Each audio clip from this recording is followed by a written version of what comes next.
ఎన్ని సమస్యలు వచ్చినప్పటికీ కూడా వాటి నుండి బయటపడే అవకాశాలు కూడా కనిపిస్తున్నాయి.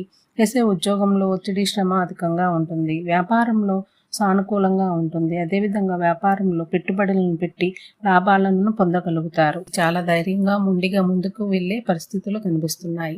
ఈ రాశి విద్యార్థులకు చూసుకుంటే ఈ సమయం మిశ్రమంగా ఉంటుంది. ఈ రాశి విద్యార్థులు విదేశాలకు వెళ్ళి చదువుకోవాలి, విదేశంలో ఉద్యోగం కానీ వ్యాపారం కానీ చేయాలి అనుకునే వారికి ఈ సమయం అనుకూలంగా ఉంటుంది. ఈ రాశి వారికి ఆరోగ్యపరంగా అనుకూలంగానే కనిపిస్తుంది. ఈ రాశి స్త్రీలకి చూసుకుంటే కనుక ఈ రాశి స్త్రీలకి ఉద్యోగంలోనూ వ్యాపారంలోనూ శ్రమ, ఒత్తిడి అధికంగా ఉంటాయి. అదేవిధంగా ఉద్యోగంలో మార్పులు వచ్చే అవకాశాలు కనిపిస్తున్నాయి. ఉద్యోగం కూడా మారే అవకాశాలు కనిపిస్తున్నాయి. కుటుంబంలో అంతా అనుకూలంగా ఉంటుంది. ఈ రాశి వారికి మరింత శుభ ఫలితాలు కలగాలి అనుకుంటే ఇష్టదేవతారాధనని చేయండి, కలిసి వస్తుంది. ఇలాగే ప్రతిరోజు మీ రాశి ఫలాలు తెలుసుకోవాలి అనుకుంటే మా ఛానల్ని సబ్స్క్రైబ్ చేసుకోండి.